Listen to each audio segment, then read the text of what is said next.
Hello, welcome back to Pharma Training Solution. Today I'll be briefly explaining pharmacodynamics or pharmacodynamics. Because pharmacodynamics is the study of what the drug does to the body, or deals with the mechanism of action, the pharmacological effects. Of course, this leads to the indication and the adverse effects. Sometimes even the contraindication. Now, this is what pharmacodynamics is all about, and these are the pillars of pharmacology. Without knowing pharmacodynamics, you can't know how the drugs work. Now, mechanism of action, this is how the drugs produce their effects. Now, of course, they produce their effects through certain drug targets, and most of them are protein in nature. Examples have the receptors, the ion channels, enzymes, carrier molecules or transporters, and the structure proteins. Now, the ion channels. These are minute powers present in the cell membrane selective for sodium, potassium, and calcium. Supposed to be the other side. And the calcium what?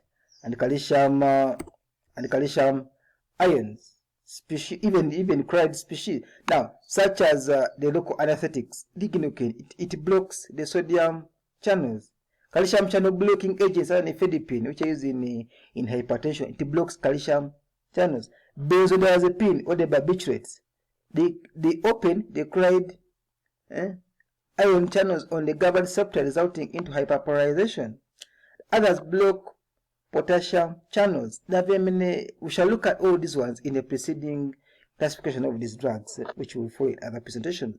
Now, other drugs interact with enzymes to activate or inhibit the effects, such as the angiotensin converting enzyme inhibitors, such as captopril. They inhibit the angiotensin converting enzyme. Cyclooxygenase inhibitors, such as the aspirin, they inhibit the COX, the cyclooxygenase enzyme. Acetylcholinesterase enzyme inhibitors, and very many enzymes, which we shall again look at in our preceding presentations. Now, others affect carrier proteins. They either bind to these proteins and alter their transport ability. Such as the proton pump inhibitors, omeprazole, lansoprazole, esomeprazole, pantoprazole. They inhibit the HK, the hydrogen potassium ATPase carrier protein, which is located in the membrane of the parietal cells. And then we know that it is this carrier protein that is responsible for pumping of the HCl from the canalculi of the parietal cells into the lumen of the GIT. Now, when you block this enzyme, no acid will come in the GIT. In the GIT, the lipodiuretics, the furosemide, they inhibit this carrier protein, the N, the sodium potassium chloride transporter. The selective serotonin reuptake inhibitors for leucine, they inhibit this protein, which is responsible for the uptake of serotonin, and very many which we shall look at. The norepinephrine reuptake inhibitors. Oh, these ones are there, or transporters. Others affect the structure proteins, such as the tubulin, which is target of vincristine, which affect this tubulin. Because now the tubulin is used in the spindle something about meiosis or mitosis. Colchicine, it's also target this enzyme. Even most of the antihistamines, benzimidazoles, can also affect this tubulin. Now, others, of course, the common one is the drug receptor. I brought it last. Now, a receptor is a protein in the cell membrane that facilitates communication between the outside and the inside of this membrane. The ligands attach on this receptor to bring about the effects. Now, a ligand is any drug. It can be either an agonist, an activator, or an antagonist and inhibitor. Now, drugs bind to an active or allosteric site by lock and key. Now, this is I'm sure you're aware of lock and key. When a drug attaches on a receptor, it can lead to very many effects, but it attaches to the receptor via lock and key mechanism. Now, the forces of binding, we have ionic and hydrogen. However, when we have covalent binding, we have irreversible effects, and these drugs, we shall look at them later on. They are irreversible inhibitors. Now, the drug effectors. Now, when these effectors, these are molecules that translate the drug receptor interaction into a cellular activity, such as an ion channel, enzymes such as adenylyl cyclase, or even hormones. These are the drug effectors. Remember, this is a short presentation. There is more information on pharmacodynamics. How do we classify receptors? We have cytokine receptors. These act on their target by binding specific cell membrane receptors and then signaling by cytokine receptor depending on the association with the genus kinases, the JKs, or the signal transducer activator of transcription. Now, when a ligand attaches, when a drug attaches on the cytokine receptor, it can affect certain transcription genes. What we are trying to mean by the JAKs start. Now, when those genes are activated, it means that certain molecules will be produced, and when those molecules are produced, those molecules which will be responsible for the effects which are produced by the drugs. I hope we are clear about this. Others are the nuclear receptors. Of course, they act through the JAK start, which are these are of course they are located within the nucleus. Also acting through the same thing. We also have the ligand or voltage gated channel receptors. Of course, these are they close or open. Remember, these are receptors. At the same time, they can be channels.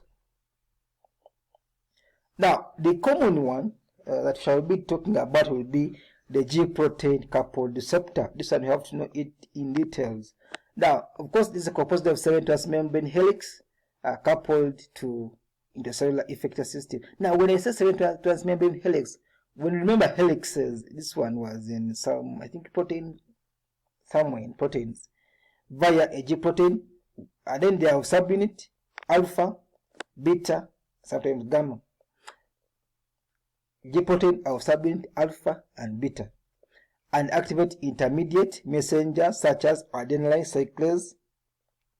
Are you getting me? And of course, this one activate other protein kinases. So this is a process, but what you have to know is that when a drug attaches on the G protein coupled receptor, which can be either be an inhibitor or an excitatory, it can either activate immediate messengers such as adenylyl cyclase, of course, which leads to synthesis of other messengers. Remember, this is a signal transduction pathway, such as the CAMP, which activates other protein kinases, and of course, this is metabolized. They are metabolized by the phosphodiesterase enzyme. Now, remember, this is a short presentation. I hope you have got it very well, because I know there is always a problem. The G protein coupled receptor. Let me repeat myself. Now, these are composed of 7 transmembrane helixes coupled to intracellular effector system via a G protein. Now, this G protein can be an inhibitor or excitator or an activator. They have different subunits. They have the alpha and beta, because when we go to some drugs, we shall say these are alpha blockers or beta blockers. By saying beta blockers, we are meaning they act through a G protein at the beta subunit. Are you getting it? Alpha subunit. And they activate intermediate messengers such as adenylyl cyclase. Of course, this one also activates other mechanisms such as CAMP production, which activates even other protein kinases, and these are responsible for the effects now that we see. Now, it is metabolized by the enzyme phosphodiesterase enzyme. Phosphodiesterase enzyme. Now, the other is the guanylyl cyclase again, and the phospholipase C. Because with the phospholipase C, this one acts mostly through the diacyl glycol or the DAG and the IP3, which trigger the release of calcium. Now, I hope you are aware of all this. Me, I'm just summarizing it briefly, or you can contact us for more information. Now, this is almost the same. Okay. Of course, how are receptors regulated? Through accentuation, unmasking, upregulation, downregulation, tachyphylaxis, orthorelase. I hope you are aware of these ones. Indeed, you can get. I'm sure you have them in details. Now we also have non-receptor-mediated action. Of course, not all drugs act through the receptors. One is chemical action, the neutralization of the acid. Now, the antacids that people take when they're having ulcers, how do you think they produce their effects? It's through neutralizing of that acid. They are antacids. They are base, so they neutralize the acid. We also have physical action. The sucralfate, the bismuth. These are drugs or chemical compounds which attach on the ulcer in the GIT and then coating it. When they coat it, of course, they prevent more erosion. Some act as false incorporation. Some antibiotics like the sulfonamides, because this bacteria has to make its own DNA purines for making DNA. So when they act as false incorporation, they cause chain termination and it can't make functional DNA. Most of the ARVs will act as false incorporation some ARVs can act as false incorporation into the growing chain, even some antibiotics. Others can act through protoplasmic action, such as the antiseptic, because these are just antiseptics. Formation of antibodies, the vaccine targeting specific gene changes, and all this. Let me briefly explain these terms.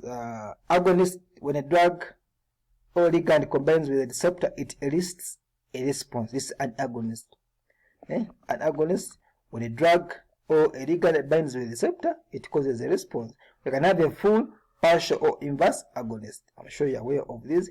The antagonist, when a ligand combines with a receptor, or forms the receptor drug action, it does not elicit any response, or it blocks the action of the agonist.